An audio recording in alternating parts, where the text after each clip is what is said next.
आपके अपने YouTube channel ask your gynaecologist में। मैं डॉक्टर सोनल परिहार हर बार की तरह एक नया टॉपिक लेकर आपके सामने उपस्थित हुई हूँ। आज का टॉपिक मैंने जो चूज किया है, ऑब्वियसली आप ही लोगों की तरफ से सजेशन आया है। वो टॉपिक है हाइड्रॉप्स फीटालिस। हाइड्रॉप्स फीटालिस यानी कि जैसे कि नाम बताता है, फीटल यानी कि बच्चा और हाइड्रॉप्स यानी कि पानी, यानी कि बच्चे के अंदर पानी क्यों भर जाता है, क्यों इस तरह के बच्चे पैदा होते हैं, एब्नॉर्मल टाइप दिखते हैं, पूरे गुब्बारे की तरह फूले हुए होते हैं, और क्यों ऐसा होता है, क्या किया जाए कि ऐसा ना हो, राइट। तो इससे पहले कि हम आज का टॉपिक डिस्कस करें, मैं बता दूं कि डॉकवाइज ऐप, जो कि बहुत दिनों से मैं बता रही हूँ आप लोगों को, 1.5 महीने करीब हो गया है, 1.5-2 महीना, और बहुत बढ़िया चल रहा है। काफी पेशेंट्स कनेक्ट हो चुके हैं ऑल ओवर इंडिया से, इंडिया के बाहर वाले पेशेंट्स भी कनेक्ट हो रहे हैं। प्रॉब्लम ये आ रही है कि इंडिया के बाहर वाले जो पेशेंट्स हैं उनके पास डॉकवाइज ऐप में बात करने की जो फैसिलिटी हम लोग को डॉकवाइज ऐप में मिली वो नहीं है, बिकॉज इस ऐप के थ्रू मैं आपको इंटरनेशनल कॉल्स नहीं कर सकती।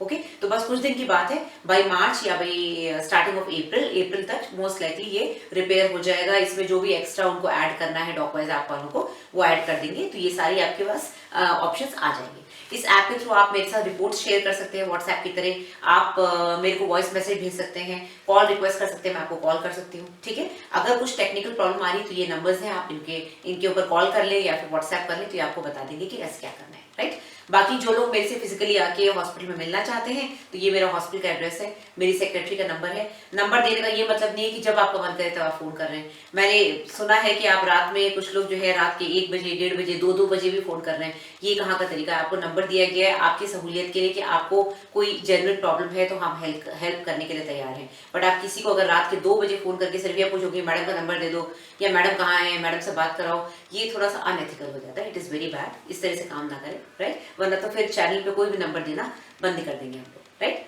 ओके बाकी के जो मेरे पोर्टल्स हैं, apart from YouTube, Facebook pages हैं, इंस्टाग्राम है, ट्विटर है, आप यहाँ पर ईमेल भी मैंने पहले लिखा था तो ईमेल भी कर सकते हैं आप। और अगर आपको कोई प्रॉब्लम ज़्यादा है, अगर आपको लग रहा है कि यूट्यूब पे पॉसिबल नहीं हो पा रहा है या पर्सनली डिस्कस करना है, मुझे भी लग रहा है कि भाई ऐसा जवाब है जो कि रिपोर्ट्स देखे बिना मैं नहीं दे सकती, तो आपको डॉकवाइज ऐप पे आना पड़ेगा। जब आप मेरे को मैसेज करेंगे बाकी पोर्टल्स पे तो कोई ना कोई आपको जवाब दे देगा, या तो मैं या मेरी सेक्रेटरी, राइट। तो आते हैं टॉपिक पे, हाइड्रॉप्स फीटालिस। हाइड्रॉप्स फीटालिस क्या होता है? हाइड्रॉप्स फीटालिस वो कंडीशन है जिसमें बच्चे के 2 कंपार्टमेंट्स, 2 या उससे ज्यादा कंपार्टमेंट्स में पानी भरा हुआ होता है। कंपार्टमेंट क्या होता है? कंपार्टमेंट यानी कि उसका कोई ना कोई ऑर्गन, जैसे फॉर एग्जांपल ब्रेन या फिर हार्ट या फिर फेफड़े या फिर पेट, तो कहीं ना कहीं अगर 2 जगह पानी भरा हुआ है तो उसको हाइड्रॉप्स फीटालिस बोलते हैं। जैसे फॉर एग्जांपल अगर सिर्फ एक जगह, फॉर एग्जांपल अगर हार्ट में पानी भरा हुआ है उसको पेरिकार्डियल इफ्यूजन बोलेंगे। अगर लंग्स में पानी भरा हुआ है तो उसको पल्मोनरी एडिमा बोलेंगे। सिर में पानी भरा हुआ तो हाइड्रोकेफालिस बोलेंगे। तो बेसिकली एक जगह अगर होगा तो उसको हाइड्रॉप्स नहीं बोलते, वो उस पर्टिकुलर ऑर्गन की प्रॉब्लम है, उसको हम ठीक करते हैं, जो भी उसकी डिजीज होती है, हार्ट डिजीज है या ब्रेन डिजीज है। बट अगर 2 जगह पानी भरा हुआ है तो इसका मतलब 2 या उससे ज्यादा बच्चे के अंदर जनरलाइज हाइड्रॉप्स हो रहा है, मतलब चारों तरफ पानी भरने की गुंजाइश है और ये बच्चा बहुत ही खतरनाक कंडीशन से गुजर रहा है। ओके अब हाइड्रॉप्स होता क्यों है, किसी के भी शरीर में पानी क्यों भरता है? जैसे हम एडल्ट्स हैं, आपको पता है जब भी सूजन आती है चेहरे पे, पैरों पे, तो सबसे पहले क्या चेक किया जाता है? सबसे पहले हार्ट चेक करते हैं, किडनी चेक करते हैं, लिवर चेक करते हैं, क्योंकि इन दोनों तीनों चीजों की वजह से, ऑर्गन्स की वजह से ब्लड सर्कुलेशन में प्रॉब्लम आती है, पानी भरना शुरू होता है। कौन से ऑर्गन में प्रॉब्लम है उसके ऊपर डिपेंड करता है कि आपकी सूजन कहाँ पहले आ रही है। हार्ट में प्रॉब्लम है तो शायद पैरों में सूजन जल्दी आएगी, किडनी में प्रॉब्लम है तो फेस पे सूजन जल्दी आएगी। तो इट ऑल डिपेंड्स कि कौन सा ऑर्गन खराब हो रहा है। अब सूजन आती क्यों है? क्योंकि जब जब बॉडी में एनीमिया होगा, जब जब बॉडी में खून की कमी होगी, आपको पता है खून का कलर लाल क्यों होता है? खून का रंग लाल होता है आरबीसीज यानी कि रेड ब्लड सेल्स की वजह से। तो जब ये खून की कोशिकाएं, जिनको कि रेड ब्लड सेल्स बोलते हैं, ये कम हो जाते हैं तो ऑक्सीजन कैरिंग कैपेसिटी, ब्लड क्या है उसके अंदर जो लाल वाले सेल्स है आरबीसीज, वो उसका काम क्या होता है ब्लड का, कि हार्ट से ब्लड निकलता है जिसके अंदर खूब सारी ऑक्सीजन होती है और पूरे बॉडी के पार्ट्स में वो जाता है। साफ ब्लड जो है हार्ट वो पंप करता है। तो जब ये आरबीसी कम होगी तो उसके अंदर कम ऑक्सीजन रहेगी, क्योंकि ऑक्सीजन कैरी करते हैं, तो हार्ट के ऊपर लोड बढ़ जाएगा, हार्ट जल्दी जल्दी जल्दी जल्दी पंप करेगा और बहुत ज्यादा ब्लड फेंकेगा, जिससे कि बॉडी की डिमांड्स पूरी हो सके। इस वजह से हार्ट फेलियर में चला जाता है। यही होता है एडल्ट्स में भी, हम बड़ों में भी, कि जब एनीमिया होती है बहुत ज्यादा तो हार्ट पे लोड आता है, आपका पल्स रेट बढ़ जाता है, आपका कार्डियक आउटपुट बढ़ जाता है, इस वजह से सूजन आनी शुरू हो जाती है और धीरे धीरे जब लोड बढ़ जाता है तो हार्ट फेलियर में चला जाता है। यही होता है बच्चे के साथ। ओके तो जब जब बच्चे को सिवियर एनीमिया होगा, बहुत ज्यादा एनीमिया होगा, तो हार्ट पे लोड पड़ेगा और स्वेलिंग आनी शुरू हो जाएगी अगर इसको जल्दी ठीक नहीं करेंगे। अब आते हैं कि क्यों ऐसा होता है, कॉजेस क्या होते हैं। तो ब्रॉडली इसको दो पार्ट्स में डिवाइड करते हैं। हाइड्रोक्स फेटालिस होता है immune hydrops fetalis and non immune hydrops fetalis. Immune यानी कि पहला वाला जो कॉज हम डिस्कस कर रहे हैं, इम्यून यानी कि इसके बच्चे के अंदर ऐसी एंटीबॉडीज, ऐसे जहरीले पदार्थ बन गए हैं जो कि उसकी रेड ब्लड सेल्स को खत्म कर रहे हैं, तोड़ रहे हैं। ओके इसमें सबसे ज्यादा इंपॉर्टेंट जो कॉज है वो है RH आइसो इम्यूनाइजेशन, जो कि हम लोग बहुत जल्दी एक नेक्स्ट वीडियो में डिस्कस करने वाले हैं। जब मदर का ब्लड ग्रुप नेगेटिव होता है, वो RH नेगेटिव है और बच्चा RH पॉजिटिव है, तो क्योंकि बच्चा पेट के अंदर है माँ के, तो ब्लड में थोड़ी बहुत मिक्सिंग होती है, माँ के अंदर एंटीबॉडीज बन जाती हैं, राइट। एंटीबॉडीज वो जो है प्लासेंटा को क्रॉस करके, अम्बिलिकल कॉर्ड को क्रॉस करके बच्चे के अंदर चली जाती है। अब बच्चे के अंदर जो आरबीसी है उसके अगेंस्ट एंटीबॉडी बन गई, तो वो एंटीबॉडी बच्चे के आरबीसी को तोड़ना शुरू हो जाती है। तो जब वो तोड़ना शुरू हो जाती है, बच्चे के अंदर एनीमिया डेवलप हो जाता है। एनीमिया की वजह से उसमें सूजन आनी शुरू हो जाती है और हार्ट फेलियर में चला जाता है। ओके ये तो हो गया इम्यून हाइड्रोक्स फेटालिस। नेक्स्ट आते हैं नॉन इम्यून हाइड्रोक्स फेटालिस। अब नॉन इम्यून यानी कि बच्चे के अंदर ऐसी कोई जहरीला पदार्थ नहीं है, कोई एंटीबॉडी नहीं जो आरबीसी को खत्म कर रही है। आरबीसी या तो अपने आप टूट रहे हैं या फिर आरबीसी बन नहीं रहे हैं। अब इसके क्या कॉजेज हो सकते हैं?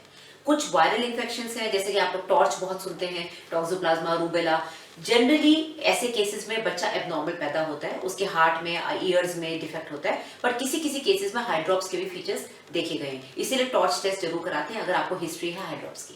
ओके कुछ जेनेटिक प्रॉब्लम्स होती हैं, जैसे कि मोस्ट कॉमन जो कि आपको लिटरेचर में मिलेगी वो है हेरिडिटरी स्फेरोसाइटोसिस।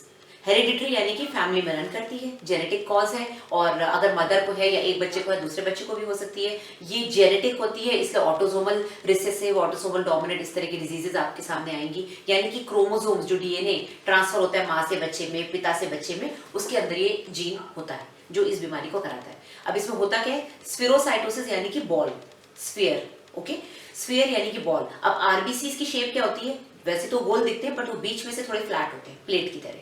जब उनकी ये शेप नॉर्मल होती है, तो फिर वो वेसल्स यानी कि जो आपकी खून की कोशिकाएं, उसमें आराम से उन ट्यूब्स में, आर्टरीज में, वेन्स में आराम से घुस जाते हैं, टूटते नहीं। लेकिन इस बीमारी में, हेरिडिटरी स्फेरोसाइटोसिस में, ये बिल्कुल राउंड हो जाते हैं, स्फीयर जैसे, बीच की फ्लैटनेस खत्म हो जाती है, तो ये ब्रिटल हो जाते हैं, यानी कि बहुत जल्दी टूट जाते हैं। इस कंडीशन को इसीलिए बोलते हैं हेरिडिटरी स्फेरोसाइटोसिस, और इसमें नॉन इम्यून हाइड्रॉक्स कॉमनली देखा गया है, और ये मोस्ट इंपॉर्टेंट कॉज है अगर हम जेनेटिक कॉजेज की बात करें। बाकी कुछ क्रोमोसोमल डिफेक्ट्स भी होते हैं, जैसे बहुत कॉमनली आप लोग सुनते हैं down syndrome, Patau syndrome, Edward syndrome. Generally downs में तो हाइड्रॉप्स नहीं देखा गया, बट बहुत से ऐसे सिंड्रोम्स हैं, बहुत से ऐसी क्रोमोसोमल प्रॉब्लम्स हैं जिसमें कि हाइड्रॉप्स देखा गया है। कुछ कंडीशंस ऐसी भी होती है जिसमें कि बच्चे को कोई हार्ट प्रॉब्लम है, हार्ट प्रॉब्लम की वजह से हार्ट फेलियर में चला गया, जरूरी नहीं कि उसके आरबीसी में प्रॉब्लम हो, तो ऐसी कंडीशंस में भी हाइड्रॉप्स फेटालिस होने के चांसेस होते हैं। अब आते हैं कि इस तरह के बच्चे क्या जीवित पैदा हो पाते हैं, क्या जिंदा पैदा हो पाते हैं। वेल दुख की बात यह है कि ये बहुत ही खतरनाक डिजीज है, बहुत ही फेटल है, और सिर्फ 20% बच्चे 9 महीने तक पेट के अंदर जिंदा रह पाते हैं। ज्यादातर बच्चे पेट के अंदर ही खत्म हो जाते हैं, और जो 20% रह पाते हैं जिंदा 9 महीने तक, अगर उनकी डिलीवरी हो गई, वो जिंदा पैदा हो गए, तो उसमें से सिर्फ 50%, सिर्फ आधे ही आगे कुछ दिन तक जिंदा रह पाते हैं या फिर ठीक हो जाते हैं। बाकी 50% या तो पैदा होते ही खत्म हो जाते हैं या एक आध दिन में खत्म हो जाते हैं। तो ये बहुत ही खतरनाक कंडीशन है, इसलिए मैंने ये वीडियो बनाया जिससे आपको पता है कि आपको क्या करना है। अब आते हैं कि इस तरह की डायग्नोसिस कैसे बनती, कैसे पता चलेगा कि बच्चे को हाइड्रॉप्स है, कितनी जल्दी पता चलेगा। जनरली कहते हैं किताबों में कि 18 हफ्ते से पहले बच्चे में हाइड्रॉप्स नहीं होता। कारण 18 हफ्ते से पहले एक तो हार्ट नहीं बनता बच्चे का पूरा, अभी तो बच्चा डेवलप हो रहा है। दूसरी चीज, शुरू में बच्चा इतना बड़ा नहीं होता, तो बच्चे के हार्ट पे इतना डिमांड नहीं आती, इतना ज्यादा ब्लड सर्कुलेशन की जरूरत नहीं होती। लेकिन डिपेंड करता है कि माँ के अंदर कितनी ज्यादा प्रॉब्लम, मान लीजिए बहुत ज्यादा एंटीबॉडीज बनी हुई है, या हेरिडिटरी स्फेरोसाइटोसिस का जीन बहुत स्ट्रांग है, तो हो सकता है 18 हफ्ते से पहले ही बच्चे के अंदर चेंजेस आने शुरू हो जाए। लेकिन जनरली अल्ट्रासाउंड में 18 हफ्ते के बाद ही ये प्रॉब्लम्स देखने को मिलती हैं, क्योंकि तब बच्चा अच्छा खासा बड़ा हो जाता है। बच्चे की एब्डोमिनल वॉल यानी कि पेट की जो झिल्ली है, बच्चे का ब्रेन, बच्चे का दिल, सब कुछ हम अच्छे से देख सकते हैं।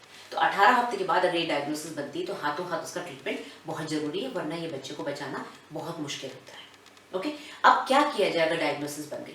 पेट के अंदर बच्चे का ट्रीटमेंट सिर्फ और सिर्फ एक ही तरीका होता है, वो है इंट्रा यूट्राइन ट्रांसफ्यूजन, यानी कि पेट के अंदर, बच्चेदानी के अंदर बच्चे को ब्लड चढ़ाना। कैसे पॉसिबल है?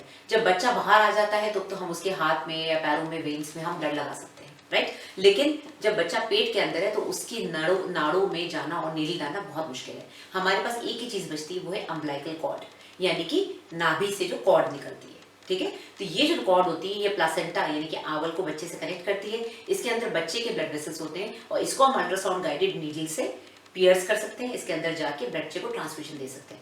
डिपेंडिंग कि बच्चे को कितना ज्यादा ट्रांसफ्यूजन की जरूरत है वो डॉपलर से पता चलेगा और उसके अकॉर्डिंगली हर 15 दिन या हर महीने या हर 2 महीने पे ट्रांसफ्यूजन होता रहता है। अगर ये तभी करते हैं जब माँ और मतलब यानी कि पेरेंट्स और डॉक्टर ये डिसाइड करें कि इस बच्चे को हमको 9 महीने तक किसी तरह लेके जाना है। अगर कंडीशन बहुत खराब हो चुकी है ऑलरेडी 18-20 हफ्ते पे, तो फिर ये ट्रीटमेंट नहीं किया जा सकता। ये उसी बच्चे में करते हैं जिसमें हमको उम्मीद होती है कि ये धीरे धीरे इस तरह की ट्रांसफ्यूजन से बच जाएंगे।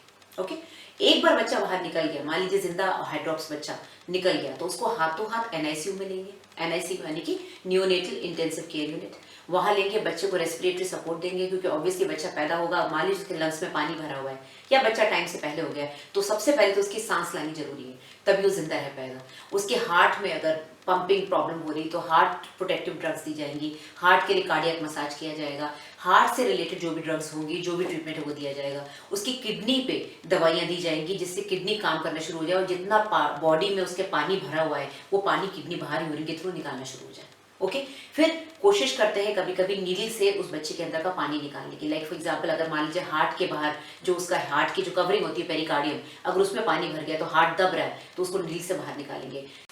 सिर में से पानी निकालते हैं, अगर सिर में पानी भर रहा है, फेफड़ों में पानी भर गया है तो बच्चे को सांस लेने में दिक्कत होगी, फेफड़ों से पानी निकालते हैं। तो ले देखिए, बेसिकली इन बच्चों को बहुत ज्यादा सपोर्ट की जरूरत होती है। ये बहुत ही बीमार और सिक बच्चे होते हैं और ऐसे बच्चों को सही में बचाना बहुत मुश्किल होता है। पीडियाट्रिशियंस के लिए, बच्चों के डॉक्टर के लिए ये एक चैलेंज होता है। तो आप लोग ध्यान रखें, सतर्क रहें। जो भी मैंने अभी बीमारियां बताई हैं, specially RH negative and RH positive, please ध्यान रखें। अगर आप खुद RH नेगेटिव हैं, आपके हस्बैंड RH पॉजिटिव हैं, हर बच्चे में एंटी-डी लगवाएं, क्योंकि एक बार आपके अंदर एंटीबॉडीज डेवलप हो गई तो कोई भी प्रेगनेंसी आपकी 9 महीने तक जानी बहुत मुश्किल है। ओके, तो इसी तरह से मेरे वीडियोस को लाइक करते रहिए, शेयर करते रहिए, सब्सक्राइब करते रहिए और लाइव क्वेश्चन आंसर जो मैं डेली देती हूँ, आप अपने क्वेश्चंस भेजते रहिए, मैं उनके आंसर देते रहूंगी। Okay, bye bye, take care.